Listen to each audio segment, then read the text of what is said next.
Hello, everybody, and welcome. Thank you so much for joining us today. We're just going to hold off for the first 60 seconds, let everybody get situated, and then we'll go ahead and get started with the webinar.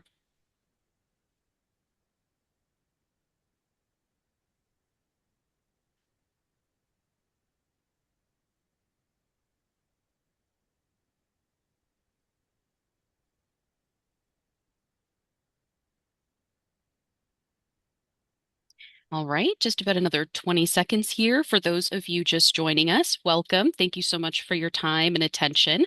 We're just going to hold off for a little bit, let everybody join and get situated, and then we're going to go ahead and get started.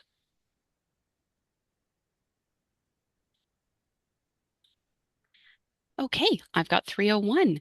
So good afternoon, everyone, and welcome. My name is Amanda, and I am DWDC's program coordinator. And today I'm joined by my colleague, Taylor.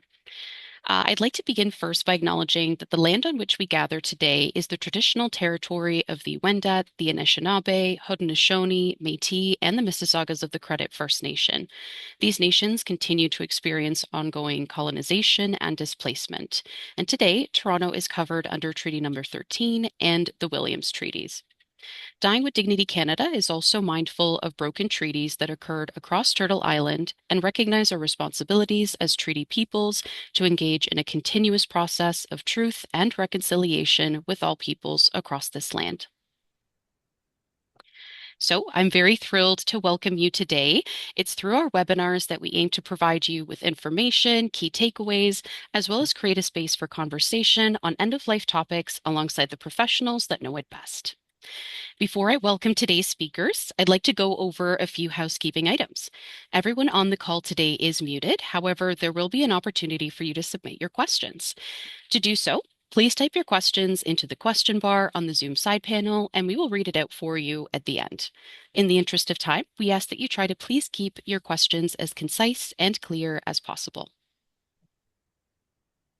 And of course, while we are going to try to get to as many questions as possible, unfortunately, we may not get to everyone. So if you have any outstanding questions or questions that are quite personal in nature, please don't hesitate to reach out to us at support@dyingwithdignity.ca, and we will reach out with you. We will reach out to you and follow up. And as a reminder, this session is recorded, so there's no need for you to take notes if you don't want to. There's also going to be a post-webinar survey that will pop up on your screen after the survey and give you the opportunity to share your much-needed feedback. And if you'd like to make sure you receive regular updates from Dying with Dignity Canada on upcoming webinars, events, and advocacy initiatives, make sure you're subscribed to any of the social media platforms you can see here on your screen. And we're also going to include a link to our newsletter in the chat if you haven't already signed up. Okay, and now to introduce today's speakers. First up, we have Dr. Nisha Sutherland, who is an associate professor in the School of Nursing at Lakehead University and a graduate coordinator for the Master of Nursing and Master of Public Health Nursing specialization programs.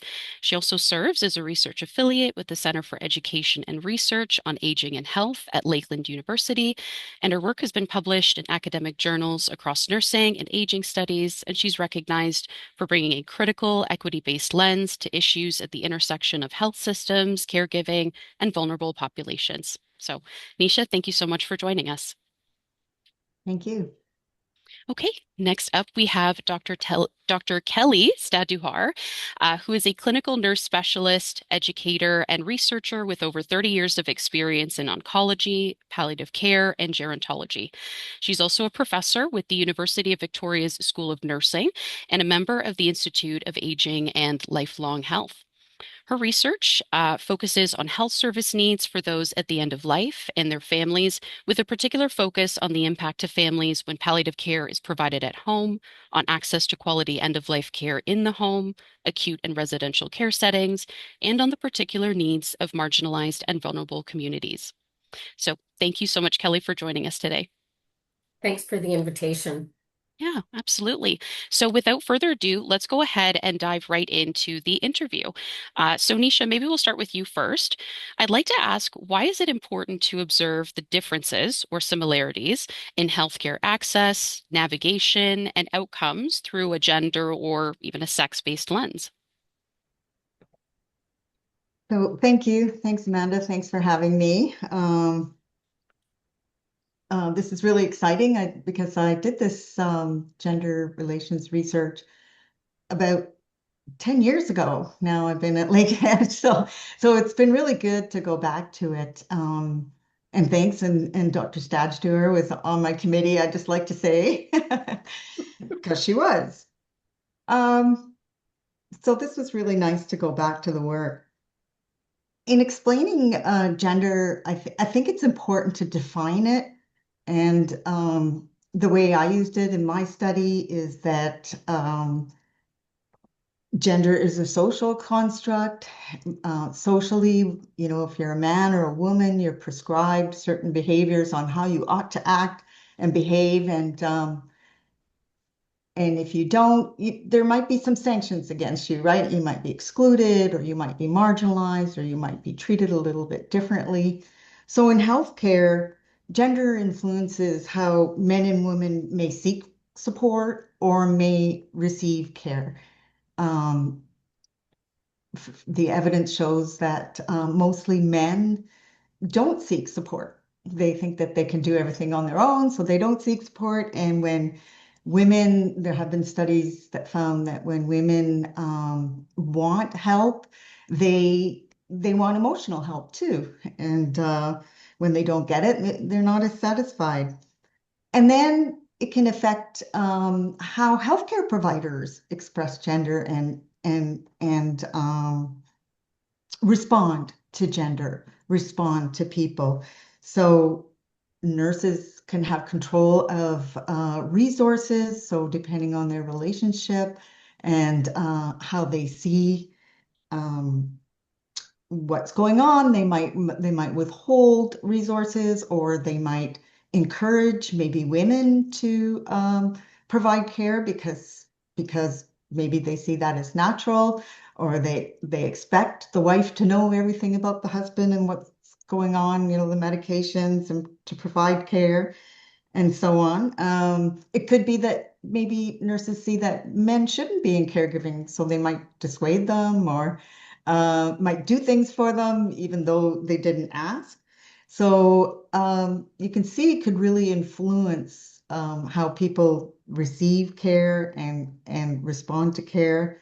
And then when you think of end of life, it's a very vulnerable situation, and there's a lot of challenges. If there are inequities, you don't have the capacity or the energy to argue. So it's really important at this vulnerable time. And I think also where my research was done was at home. So if you're dying at home or caring for people at home, it gets hidden. It's a private place, so we don't really see what's going on. So if there are inequities, it's hard to address them or even know that they're there. Yeah, thank you.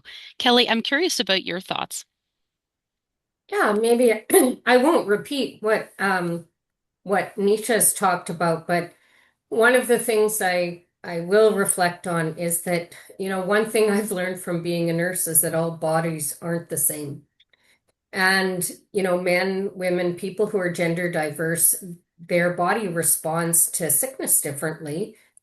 People's symptoms can show up differently. We know, from for a long time now that some of the key studies, around things like heart disease and things like that were done on men. And so even some of our treatments might not be appropriate based on one sex. Or gender. And if we don't sort of pay attention to those kind of differences, that's when people kind of fall through the cracks. And I think the other thing is that our lives aren't all the same either. And so, things like your income, women are more likely in Canada to live in poverty than men, for example, where you live, whether you've experienced discrimination. So if you're somebody who is gender diverse, all of these kinds of things shape the way that somebody's able to get care or whether they can get it at all. So I think that's another important thing. And one final thing I might say is that our health system tends to have a very narrow idea of the use quotation marks, typical patient. So that means that when you're kind of outside the norm, sometimes the typical patient, sometimes you get overlooked. And I think one of the reasons that our primary health funding agency, Canadian Institutes of Health Research, or CIHR, they require researchers to actually take into consideration sex and gender in all of the research that we do, because actually, if we can understand these differences better, then it gives us a better pathway forward in knowing how to at least ameliorate some of the differences that come based on gender. Thank you. It's so interesting to hear about the different intersections between some of the factors that you had mentioned and how much work it takes to try and achieve true patient-centered care and a patient-centered approach. Yeah, yeah. And I think, to be quite honest, I mean, we all in healthcare, I mean, I've been a nurse for almost 40 years. We've always talked about being person-centered. I like the word person-centered better than patient-centered personally, but we all talk about that. And I'm not, and having been a nurse for 40 years, I've always thought I was person-centered.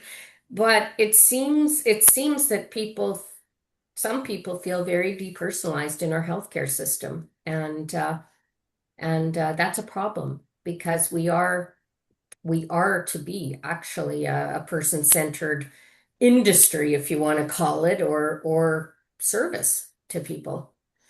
Yeah. Mhm. Thank you both. For my next question, I want to highlight that both of you discuss in your research how gender inequities and end-of-life care are often invisible. One, because for some individuals who are dying at home, or it's less visible to us and what we see, but often because they're framed as individual choices rather than a reflection of the broader structural or social issues at play. Mhm. Now, can you try and take that sort of larger Exactly abstract that. idea and help us understand how this happens in practice? Yeah, and I think Nietzsche set a really good framework or groundwork for saying that, in fact, most people who are dying spend the large majority of care at home.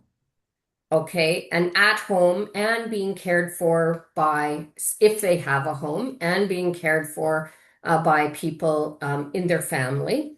Um, and so sometimes people get help from the healthcare system, particularly as people are getting sicker and sicker. But a lot of the care is invisible because most of it is happening at home, not under the purview of anybody else except the family and maybe the home care nurse or home support nurse or home support worker that goes in.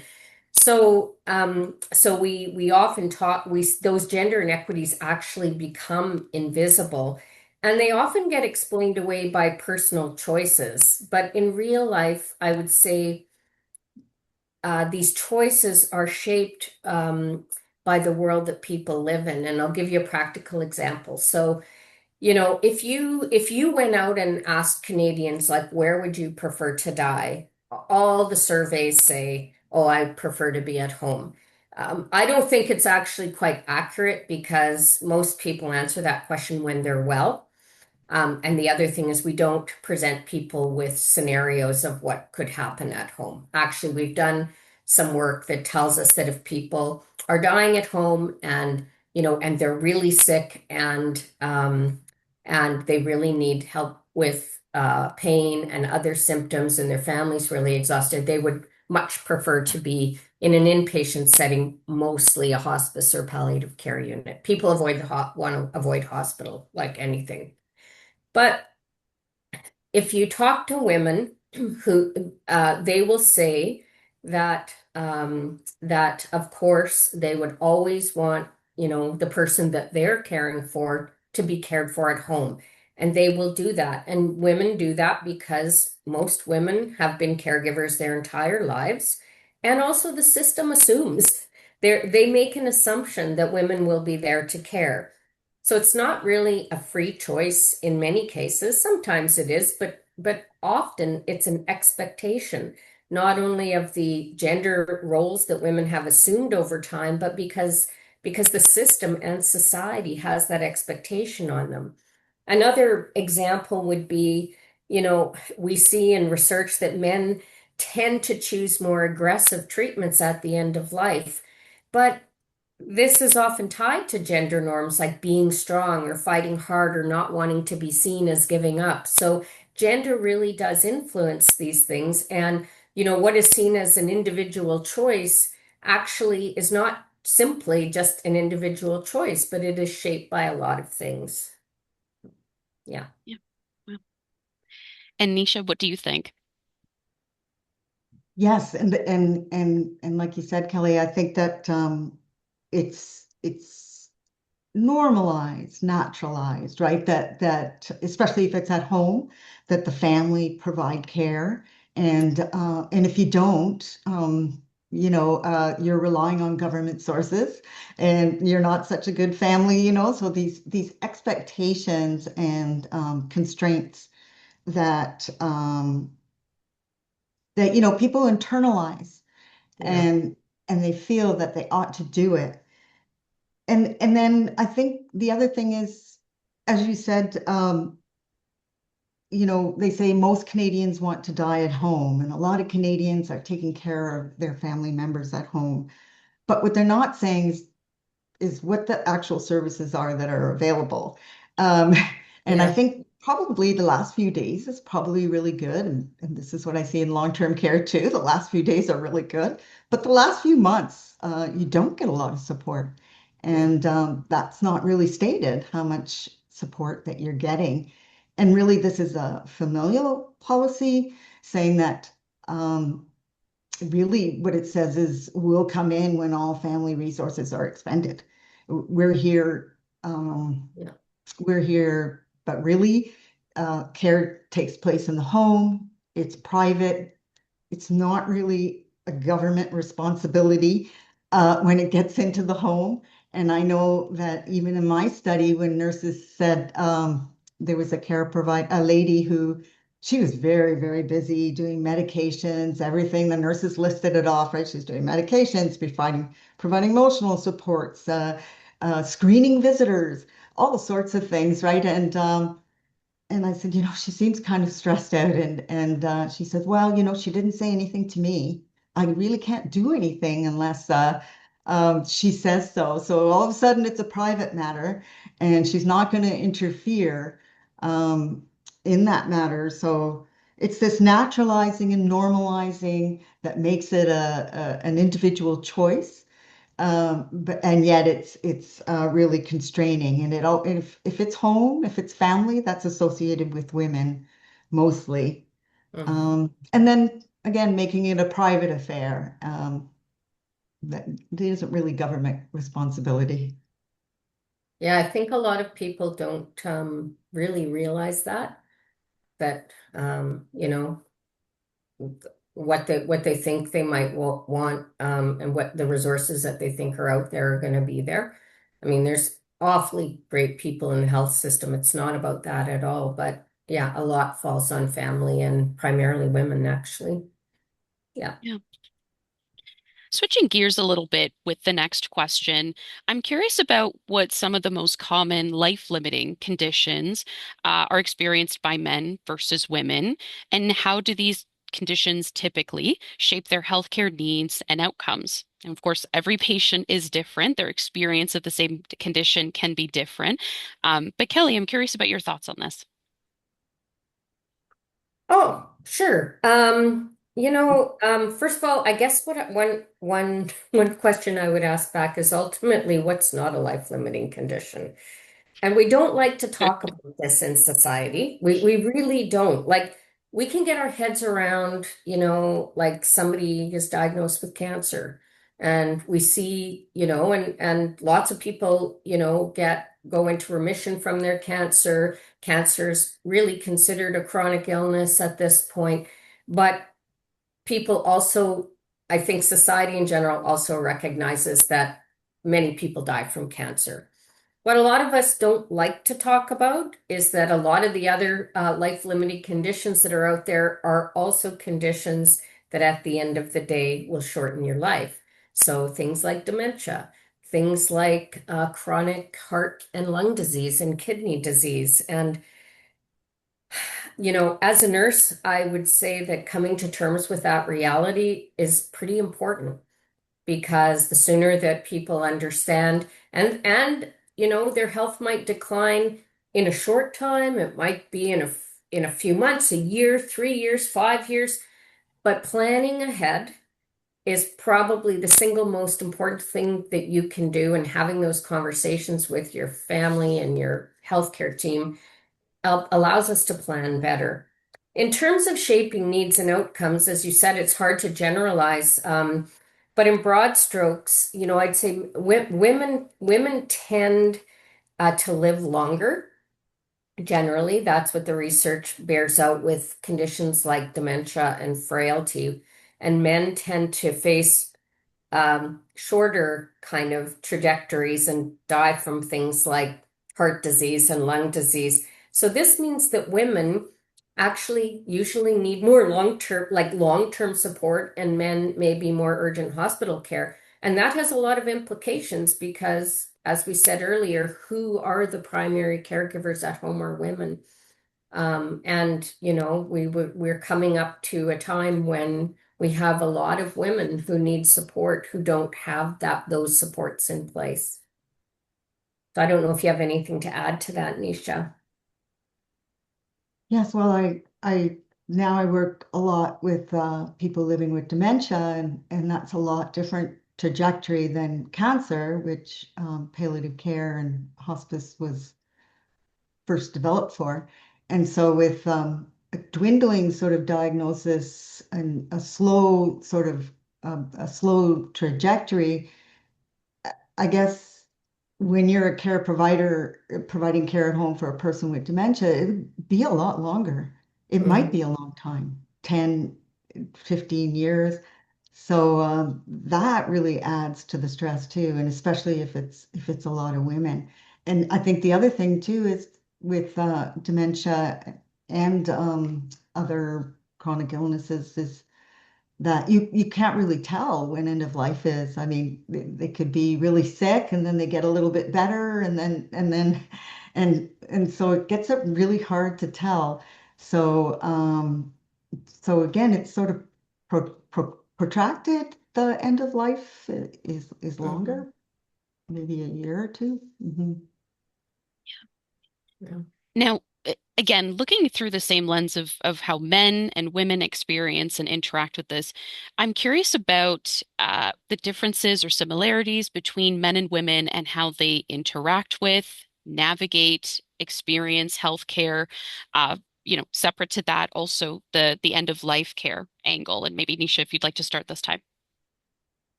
Sure. Yeah. So yeah, we've got lots on this, right? Um, so if you start with the client or the person with the terminal illness, it seems that as what I saw in my study, especially, was that male clients are often excluded from care discussions and decisions. I mean, everyday sort of things like, maybe Hmm. dressings or when the medication is put. I mean, so I saw nurses come in and talk to the lady with cancer, and the man left. And so they're kind of, they exclude themselves partly, and partly they're excluded. So, and women who are sick feel that they really should continue on with their domestic duties and really feel an obligation and duty to do so. So you'll find women who are still cleaning and cooking and under still a lot of pain. So also, I think women who are sick maybe don't expect their husbands to care for them. They can't see their husbands are going to give them a bath. I really can't see that happening. Um, And then I think they sort of reinforce gender sometimes because they feel bad about not being able to do their domestic duties and in doing it themselves, they're maybe reinforcing it themselves. And I think with men, I think the biggest thing is that maybe they don't talk a lot. I think uh, they don't ask for a lot of support. Um, so maybe they're missing out on a lot of supports. In terms of caregivers, um,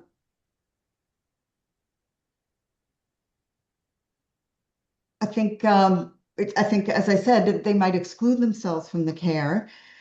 They are probably the decision makers if they've always been the decision maker in the family, and maybe women just sort of maybe agree to it. Um, and for women, they're expected to sacrifice a lot. They're expected to care and sacrifice, and they may be playing more than one role in caregiving, especially if you have daughters, you have another family to take care of, and maybe some are still working. So they may take on added roles on top of the caregiver role. Um, I think as far as nurses, they might treat because they have an expectation for women, they might treat women different. So if men may create boundaries, so that's the other thing, men may, they could define their role a little bit better. So they might create boundaries like, I'm not giving needles, sorry, that's it. And the nurse will not say anything. And whereas if the woman says, well, I'm kind of scared, I don't want to do that. It's like, well, it's okay, you can watch me first. The nurse will say, and sort of, just sort of encourage them along. It's all right. So the boundaries aren't as solid with that. So greater expectations. And I think with caregivers as well, they play the professional role, and in that role, they think that gender doesn't come into play. And so it's kind of a gender blind. I treat everybody the same. And it's just really a way to deny gender, right? Like gender isn't happening. And so I think what makes it difficult is that, people don't want to be seen as unfair. I treat people unfairly. So it's really hard to get out in research, for people to talk about gender and reflect about it because they don't want to be seen as, well, I treat people differently and I expect more from this person. So they really put on this, I treat people objectively. I treat them the same. And so really denying gender relations and that doesn't really help either. Yeah.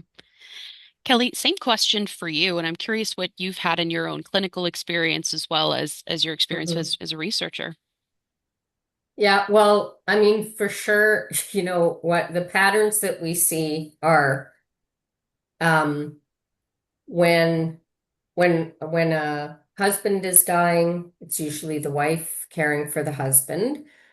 When the wife is dying, the husband will care, but often, if there's a daughter, it will be the daughter providing the majority of care. So, still very gendered. And even in the roles, men and women, as Nisha alluded to, do different things. And so women will care. They'll do all the things. They'll wash bodies, they'll give injections, they'll organize everything. Men are really good at the kind of instrumental tasks, like, getting making sure the car's going and the lawn and like maybe going out to the grocery store, maybe. But what I've seen in my research, I'm laughing because it's kind of men, like I've done a lot of work in caregiving. What I've seen men be able to do really expertly is they tend and I don't want to generalize, but they tend to be able to create a circle of people around them to support. I always say men always have a family nurse or somebody like a family nurse. So you see these situations where guys are caring for their wives and they've assembled a whole bunch of other females or males that are prepared to shift those gender roles to help, whereas women tend to really go it alone. It's like, no, I don't want to bother anybody. No, I can do this myself, like really to their own detriment in many cases. And I just do want to, because we've been talking a lot about men and women, I just also want to talk about gender diverse people in the sense that these folks almost get no care. Like, oftentimes, not all the time, but oftentimes there's estrangement from family, so you don't have that same kind of family support. Healthcare providers don't exactly know how to interface and interconnect with folks who are transgender, and so that creates a whole other dimension around care. But and I mean, I'm actually really hoping that these gender divisions in care are a generational thing because women are really burnt out. Like it's a lot. And I remember interviewing a woman, and I'll never forget what she said to me.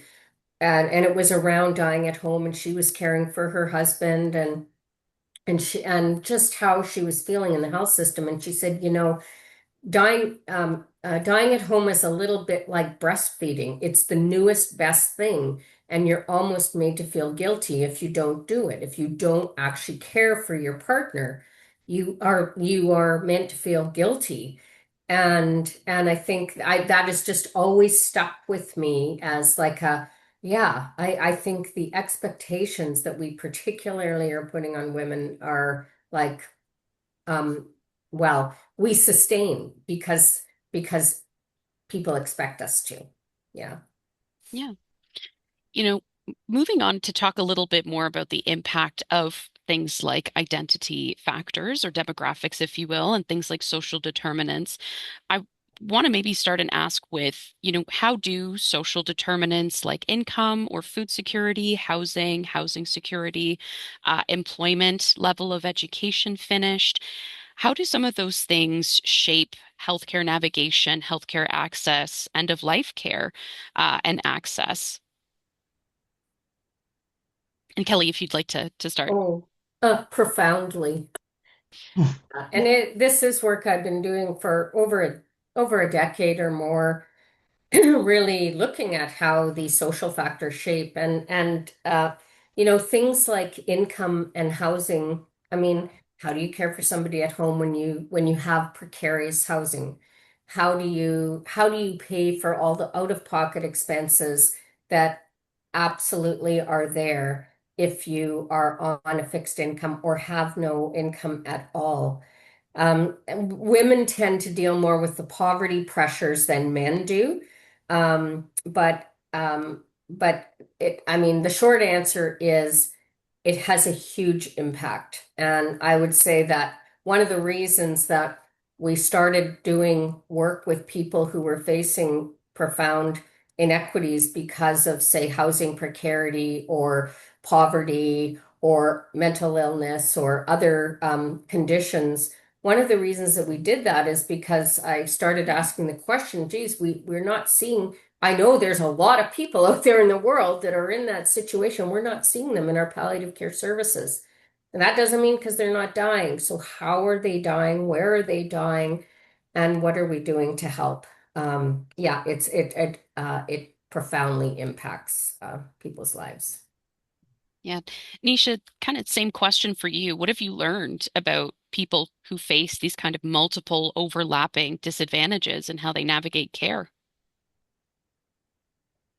Well, I think what I have to say is we know that, the group that I work a lot with, people with dementia and their caregivers, and in my study as well, it's mostly privileged people Yeah. who are using hospice and palliative care and who come to our groups, who come for advocacy, perhaps because they're the only people that have the time. But we absolutely know that. We try to get more diverse people. It's really hard. I mean, I think we really have to commend you, Kelly, like for going out and doing that. And it's not easy to do that. Um, I think I've heard stories from you, Kelly, that you've had some stories, what you've had to do to gather some people. Maybe you'd like to tell them. Yeah, I mean, honestly, you could do a whole session on like how do we like what are the issues facing people who face multiple disadvantages and because of things like racism or stigma or homelessness or drug use or any of those things that generally people in society try to turn a blind eye to, and it's not an easy space to work in as a researcher and a nurse. It's definitely not an easy space to live. And so if you can imagine in your mind what it must be to live like that, then like think about what it must be to die like that. So, we see people dying in situations that are just truly, truly heartbreaking. I mean, that's why we started doing the work, like people in pain that shouldn't be having pain. People who are really socially isolated and like eating cat food because that's what they can afford and dying in places that aren't fit for habitation. Like these things are happening across the country. And my own stance on it is you also don't become like really popular doing this research because uh, well, it's no different than working in palliative care my whole career because a lot of people don't want to talk about dying. So, you come to the door either as a nurse or to interview somebody in research, and they're like, "Oh my God, there's the woman with like the dark cloak, over her." But um, people are human beings, and I think like my stance as a human being and as a nurse has always been that I really, it's not my place to judge your life. My job is actually to care, and so I don't want to turn a blind eye even in things that feel really uncomfortable. And I just wish society would be the same. Like really, try to dig under what you're seeing at face value because there's actually some really amazing human beings in there. And yeah, I'll just stop there. Yeah. I Thank could you go for so on much for forever. sharing. Yeah. I can hear the feeling and the passion when you talk about them. I really do. So it's how wonderful for them to have you as a researcher, as a nurse. So thank you. Okay. Next question. This is for Nisha specifically in your background and competencies. Your research has shown, as previously discussed, that healthcare systems strive to try and provide equitable care, but it frequently relies on gendered expectations. So I'm curious about, we've talked about what gendered expectations look like, but what about when these expectations don't actually match with the actual support structure that a person has in place?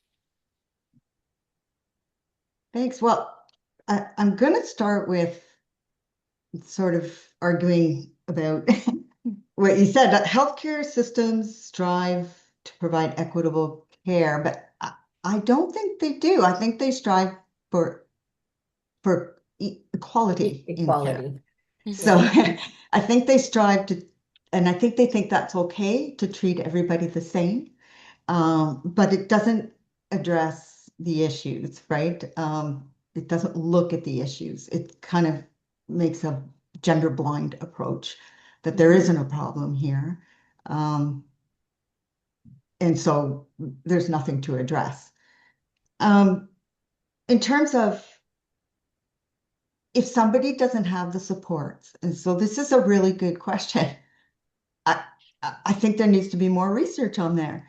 I think there is some findings that more women are dying in institutional care. So this is what I suspect. If you don't have a lot of supports, you'll be institutionalized.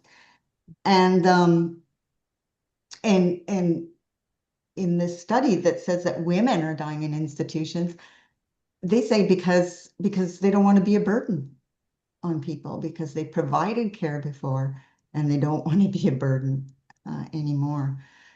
But I've been in long-term care for a while, doing studies, and I've had staff come to me and say, what about the people who are alone? There's a lot of them, you know. And I think, yeah. And again, we get to the issue of how do you get to them if they're alone? Especially if they're confused or if they have dementia, it's hard to get consent. And it's hard to, point them out, and it's just difficult to do research on them. So this is, I think, you a great question and need more Yeah, research. yeah, absolutely. Uh, Kelly, just checking if there was anything that you wanted to add, just in case. Or perfect. Okay. Yeah. No. Yeah, perfect. Okay, so for next question, I wanted to talk a little bit about some previous data and statistics. So, in the 2018 General Social Survey on Caregiving and Care Receiving by Statistics Canada, it found that 24% of Canadians over 65 serve as a caregiver for a loved one. And furthermore, the proportion of male identifying versus female identifying caregivers was nearly identical at about 22% and 23%, respectively. But interestingly, the nature of the caregiving that they provided was fundamentally different. And I'm curious for both of you if you've observed similar patterns in your own research and your own experience. You touched a little bit about what types of caregiving are already associated with men, so maybe we can just tailor the answer a bit as well. Um, yeah, I mean, I do you want to take that one, Nisha, or do you want me to take that one? I think women are doing all the personal care, all of the stuff in the house. Men are doing all the instrumental care, and where men can't do the personal care, daughters usually, if there's a daughter. That I mean, that's the bottom line. That's what's happening. So men are usually being cared for by a spouse. Women usually outlive their partners and they're cared for by their kids, usually daughters. And that care is often much more intensive. And that's kind of where we're at. I don't know, Nisha, if you have anything to add to that. Yeah, well, I think also they provide more hours of Oh, support. yeah. Um, and it could be that male caregivers are receiving more support. Yeah. Um, Yeah. Oh, for I have sure. this example. We have this caregiver speaker series where we go where these caregivers are talking about their experiences, and there's this one man who helped his wife to die. He had dementia, and he comes up and he's told this story several times, and he said that he went to the doctors with his wife, and then the doctor said, you need help. Do you want me to call Ontario Home Healthcare for you? And he said he went home and he thought about it, and he phoned her, and he phoned her back, and he said yes. And she goes, do you want me to call? And he said yes. And he says, you know, people call for me all the time. I didn't have to do anything. And there were four other women on the panel, and they just looked and said, really? I had to do everything myself. So this is just kind of an example that, you really want to look into a little bit more. So you see these statistics, but I think we have to look at details about, you know, how much support they're provided. And I think you alluded it to before, Kelly, that I've seen a lot of male caregivers do a lot for their ladies with Yeah. dementia. I mean, dress them and bathe Yeah. them. They do a lot. But they have a lot of support too. Like you said, they got a little network. So Yeah. I think we have to look into it a little bit more. Um, there was something else I was going to say about that. Yeah. We don't want to I leave the lost it. impression that men aren't doing their share for sure, but they do. We do tend, the women in their lives tend to come around men a lot more quickly, for sure. Yeah. Okay, well, Nisha, while you're just kind of circling that last thought, I wanted to kind of summarize and ask about what gives both of you hope when it comes to healthcare navigation and access, and the progression of hopefully equity. But it seems that, the point made about it being about an equal approach as opposed to equitable. But what gives you hope when you consider the progression of equity in healthcare and end of life and the research and milestones that we've hit with this? Well, I think talks like this, so thank you very much for bringing up gender. I mean, usually it's like gender, there isn't a problem. Yeah. And not only that, it's not serious. We're dealing with people who are dying here, and you're talking about gender.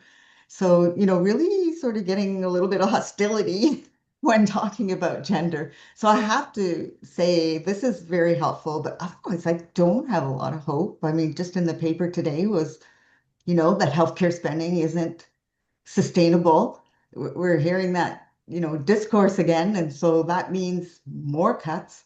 So, and that means more families are going to take care of their loved ones and probably more women. Yeah. I'll end on a more optimistic note. How's that? I'd appreciate it.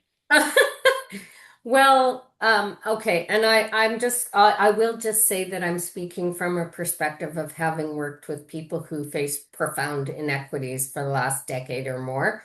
And like we've been doing very concentrated work, like we've developed, inner city mobile palliative care teams that are meeting people wherever they happen to be in tent encampments and then, on the street and those kinds of things. We've been able to get people good end of life care through like lots of mentorship and capacity building in that context. But even more generally, what gives me hope is, well, there's a few things. One, if we actually listen to people, and especially those people who are living at the margins, their ideas make care better. They have the best ideas. People have the best ideas for what would be most supportive. I've seen in my own research time and time again how small shifts in equity can completely change somebody's end of life experience, not in abstract ways, but like really human, practical ways. And maybe I would just share a story. A few years ago, we had a man that was participating in one of our studies, and he had lived most of his life on the streets. And like a lot of people in his situation, really did not have a lot of trust in the healthcare system. He didn't want to talk about end of life planning. He tried to get help in the past. He felt really judged. And, when we approached him slowly, respectfully, on his own terms, things changed. He told us what mattered to him. He wanted a safe place to be, people who didn't shame him, somebody who would actually listen, because we took the time, and it wasn't a long time, but we had to build trust. We ended up with a care plan that reflected his wishes. He ended up dying in the place that he chose with people he trusted. And, I'm not going to lie, the experience wasn't perfect, but it was his and it was dignified for him. And that gives me hope. And so I think to me, equity isn't theoretical. I've watched it change real endings for real people. And every time a system listens a little bit better, or a family feels a little bit more supported, or somebody makes a choice that they were never offered before, to me, that's progress and it's happening. And I am somebody, maybe because I'm just entirely pragmatic, that I have to look for the small wins because I don't have hope about big system changes. So I just have to work in the places where I know I can make a change every day in my interaction with everyday people who are experiencing end of life care. And I know there's a lot of people out there like me. Yeah. So that's my hopes. Yeah. Thank you. I was going to follow up and ask about, any stories from experience about, how that, addressing those barriers directly actually improves someone's end of life experience. But it was really lovely to hear about what you shared about that person. So thank you so much. You're welcome. Okay. Well, we've got two very succinct, thorough, and educated speakers joining us today. We have actually ended the interview portion just a bit early. So what we're going to do is now transition to interview questions, or excuse me, to the audience Q&A. So for anybody that has a question, just remember that you can submit questions through the Q&A button on the Zoom side panel, and we're happy to read it out for you now. Okay, just going to take a look real quick and see here.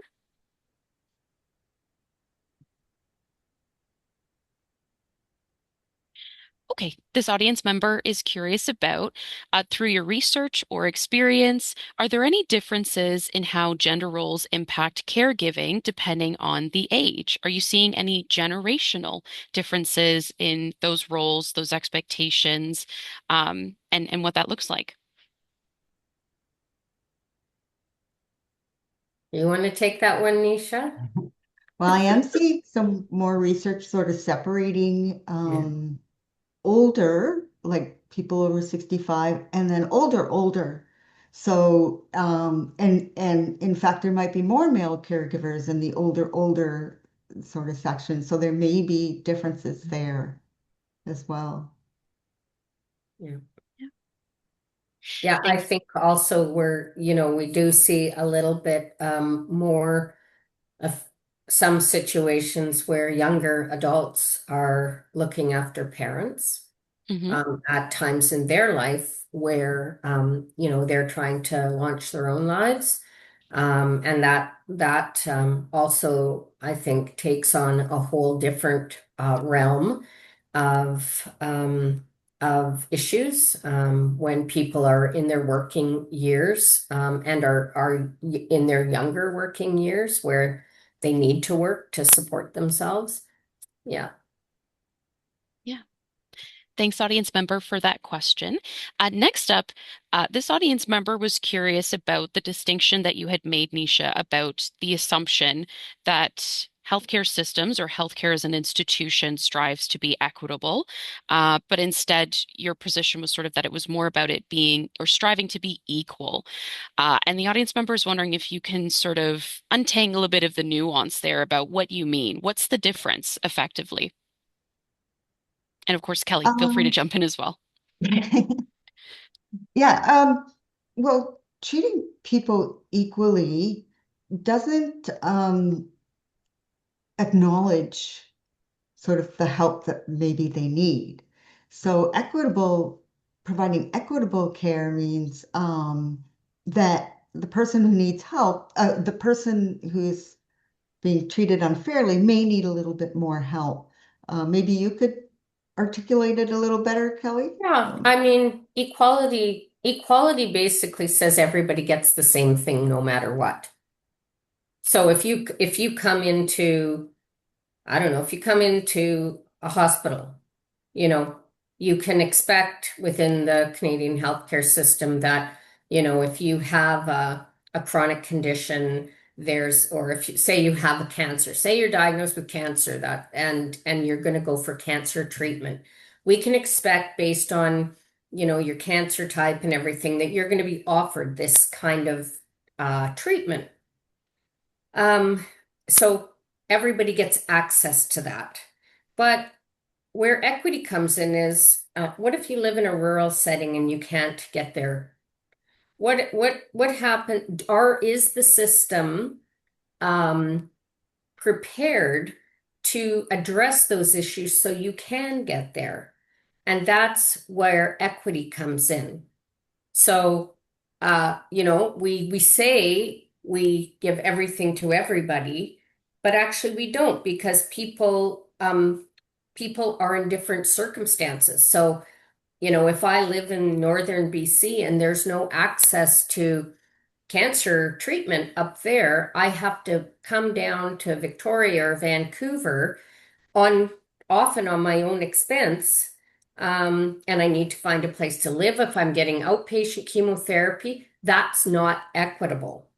Hmm. So you're treated differently based on various conditions in your life.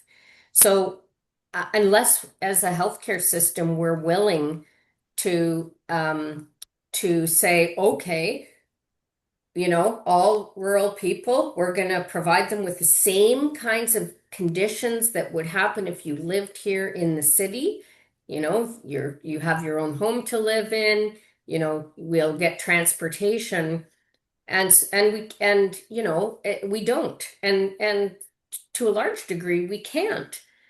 So I think, Nisha, what you're saying is I would rather say we actually don't have equity in the health system. We have equality. Everybody has access to the same thing, but depending on your social location, your geographic location, it's different. And unless we can fill those gaps in, then we don't have equity. So I'd rather be honest and say, actually, you're a lot luckier if you live in the city and you need cancer treatment and you have a cancer treatment center, a bus ride away from you. You're getting a better deal. And you can get into all the arguments of, well, you choose to live early, you knew, blah, blah, blah. Those are arguments, but they don't really have anything to do with equity. That's a whole different set of arguments. Yeah. And I think where I saw it in gender was that along with that ideology is that, you know, you should be able to provide for your family because everybody has the same equal opportunities to Yeah. make money and to, Yeah. provide a home. So you should be able to do this too. And if you Yeah. can't, it's kind of your fault because you can't Yeah. cope. And Yeah. Personal so, and choice. that's Yeah. hmm And then that's the same Yeah. with caregivers. Yeah. If you can't cope, it's kind of your fault because, uh, because you don't know how to cope. Yeah. And It's so put on an interventions individual. are Yeah. are targeted at the caregiver and not at the system. And that kind of obscures the sort of gaps in services as well. So, caregivers are told, uh, do a little bit of yoga. Why don't you go for a little walk? And, like as if that's really going to help. And so it's blamed on the single care on the individual rather than the system. Yeah. Thanks so much. Audience members, thanks so much for submitting all of these questions. We've got just a few more minutes time here. Next up, do either of you have any strategies on how we can best support female identifying caregivers who might feel guilty if they decide to, or when they decide to, or are unable to provide care for a loved one? That is really difficult because sometimes they feel a real duty obligation Yeah. and they don't even want to go anywhere else, to go outside of that. Mhm. So to say to somebody, really, you don't have to do this, they'll say, yes, I do. Yeah. It's So really, yeah, it's super hard. And one thing that I often have said to people, working as a nurse to families is what I often see is people will be in cancer, say they'll be in the hospital and they get diagnosed with cancer. And it's a cancer, it's very advanced. They're told that, they're going to die. And I mean, people sometimes don't have very good experiences in the hospital, no matter who you are. And often the person who's the patient or the person who's gotten the illness will say, I just want to be at home. I don't want to be in the hospital at all. And the family member will say, I promise you that I won't, and I will look after you. One of the things that I often say to families is don't make those promises. Like promises to care are really hard to break. That's what creates a lot of guilt. So I'll often sit down with the person and their caregiver, their family, and I'll often say, we'll do the best that we can do to support you. But sometimes it's not possible because it gives family members, if I do that as a nurse, this is what I teach, like home care nurses, for example. It gives the family a bit of, I call it a moral escape hatch. Like, I haven't made that promise. The nurse is saying it's not always possible. I always say, try not to make those promises to care because that's where a lot of guilt comes in. I can keep you here as long, and you could have a family member who made that promise and they're just keeping people at home, and you go and visit that family and like the whole place is falling apart and people are stressed, and the caregiver is actually getting sick themselves. Like, they won't break that promise because they've made a promise. And I see that time and time again in practice. Thank you. See that as well, going to long-term care, right? Totally. Yeah. Or That's like I very, very promise to come and difficult. see you every day. And it's Mhm. like, okay, it's all right to actually, go out and have lunch with your friends or go and, do something different. You don't have to come every single day. Yeah. Just on the topic of burden, family support or loved one support and expectations, I kind of want to circle back to something you had said, Nisha, that really struck me that, public resources or public assistance really only comes once familial resources have been completely tapped. And so I'm curious if that is because in some ways the system is structured so that it's sort of predicated on complete burnout, or if that's more a reflection of how um, family units and patients interpret when they need to access public resources. If it's, we're going to do everything we can, and when we can't anymore, that's when we reach out. I'm curious from, either of you what you've seen or any observations about that. Where do I start? In the next 14 minutes, if that's okay, if you could just take all that down and shorten it. Yeah, absolutely. Um, it's that pressure, right? Yeah, I'm sorry, I lost it again. Yeah, that's okay. If you wanted me to just kind of run it back, we were talking about how public healthcare really only comes into play sort of when familial resources, so the loved ones that you have around you that provide care, once that's tapped, that's sort of when they intervene or when it's provided. And I was curious if that's because how that's in some ways that's how healthcare is structured, or if that's how families or, family units are navigating healthcare, that they, wait until it's absolutely dire before they ask for public assistance. Yeah, that's great. Sorry, so many things are going through my head. Yes. Yeah, I think the healthcare system is structured that way. I think it is structured that if family can provide the care, do it, and sort of framing it as being natural. And I don't think they're thinking that the person is getting strained in that. I'm not sure why, because maybe because the system is so busy, right? It's just so much to do. Like because in my study, the nurses were saying, well, she didn't say anything to me, and it's her choice to provide the care. So, that's really sort of putting it off, right? So, and really putting it, again, it's a private situation, right? So we don't need to get in there. It's funny. I mean, just as a personal experience, my sister lives with my mother, and she lives downstairs. And my other sister was trying to get. She says, "Oh, I want to get home care in there," and I thought, No way. I mean, my sister is living with my mother. I mean, there's no way that you will get home care, because there's family there, right? You have support." Yeah, and what I would say is I think that well, there's two things. Things have changed over time. I'd say people are getting less and less care than they've ever gotten in the community.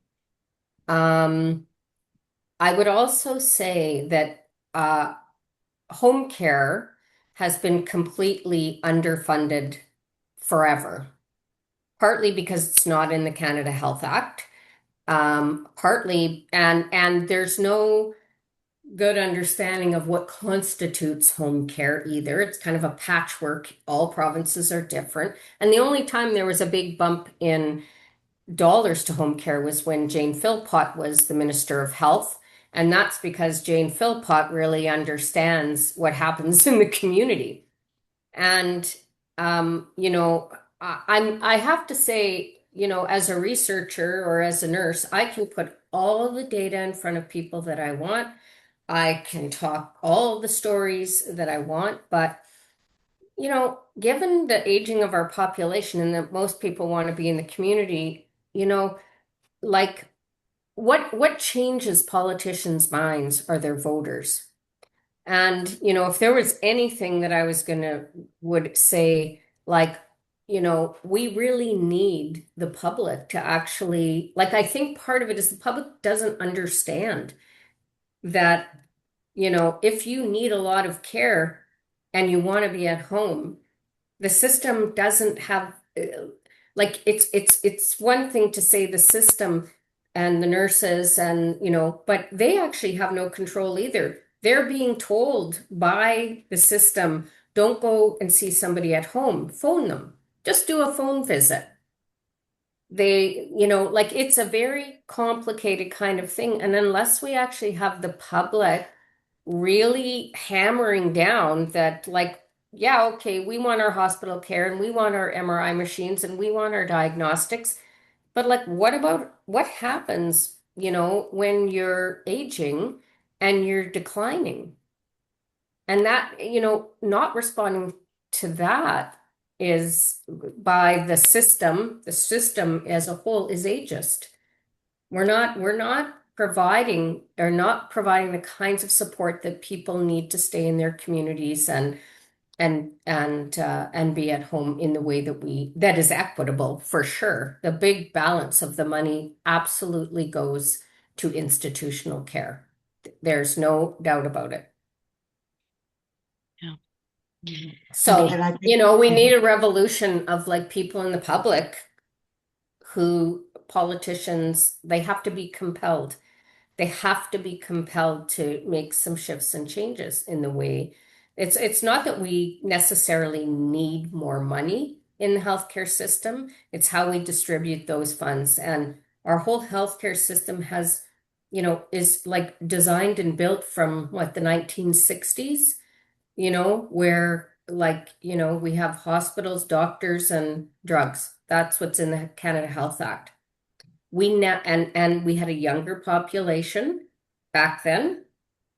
People were going into hospital when they had accidents and infectious diseases. Well, we have vaccines, we have lots of things that have helped keep people healthy.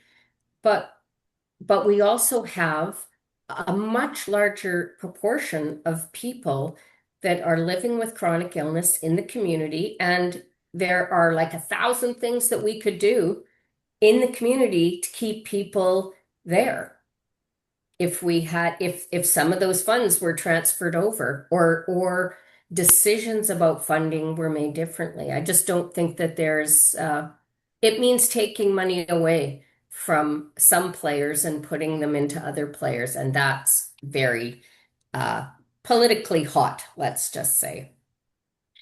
Fair enough. We just got a bit more time for just one more question. In your experience, for either of you, this audience member is curious about the roles of male and female identifying caregivers, and if there's any distinctions of note or similarities across various ethnic identities, or, for example, in Indigenous families. That's a great question. I think I have I sort of stayed away from, you know, indigenous people do this and Hmm. East Indians do this, and because you tend to generalize and then you start to discriminate too. And people are different, right? Like even, I'm very different because I'm East Indian, but I was brought up, I went to school here all my life, right? So I'm very Western probably, and I probably wouldn't get along in India. So, I'm very different, right? But people would come to me and say, if I invited you for dinner, you might think that you're getting a curry, right? Like, but Yeah. you're not. Yeah. So I think I don't like to generalize. So I don't really look at those articles. I don't think that's the answer. I don't know. Yeah, I mean, the only thing that I would say is that in some cultures, and not particularly um, maybe people who are immigrating to Canada, there tends to be more collectivist family values than what I think Westerners have as much more individualistic approaches. So, I mean, in Indigenous communities, um, if you're living on reserve, you'll get supports, but everybody cares for everybody. But it's different for an Indigenous person if they're living off reserve in an urban center and they're not in that collective community. So you can't really generalize, but I don't know. I often say there's three girls in my family, and I say to my sisters, well, if it's just the three of us left, we're just going to buy a piece of property, build tiny homes, and we're all going to look after each other. Like, it's those I look at collectivist societies, and I think the care issues, are different, but I don't know that we really know that much about it, and I wouldn't at all try to make any generalizations. Yeah, fair enough. Well, that's all the time that we have for today. Nisha, Kelly, I just want to thank you so much for your time, for your expertise, your compassion. We really appreciate the thoughtful insights and all of the research that you were able to share with us today. To our audience members, thank you so much for your time and attention. We hope that you found this webinar worthwhile. It's thanks to the generosity of our supporters that we can provide webinars like this, as well as all of our other quality and compassionate services, 100% free of charge to people across Canada. In the spirit of that, we ask that you consider paying it forward and empowering us to continue the work we do by making a donation today. And we've included some information on that in the chat. Otherwise, I just want to say, Kelly, Nisha, thanks again. I think this was a wonderful deep dive into the many different lenses and approaches that you can take with healthcare access, healthcare navigation, caregiving, grief, the dying process, common conditions. So really, thank you so much for taking a topic that could be, an undergrad, a master's, a doctor's, a postdoctoral's, and trying to condense it down to 60 minutes. Oh, you're Thank most you. welcome. It's been really wonderful. Yeah. All Thanks so right. much. Well, thanks, everybody. That's it for today. Have a pleasant afternoon and take care. Bye bye. Bye Yes. bye. Bye.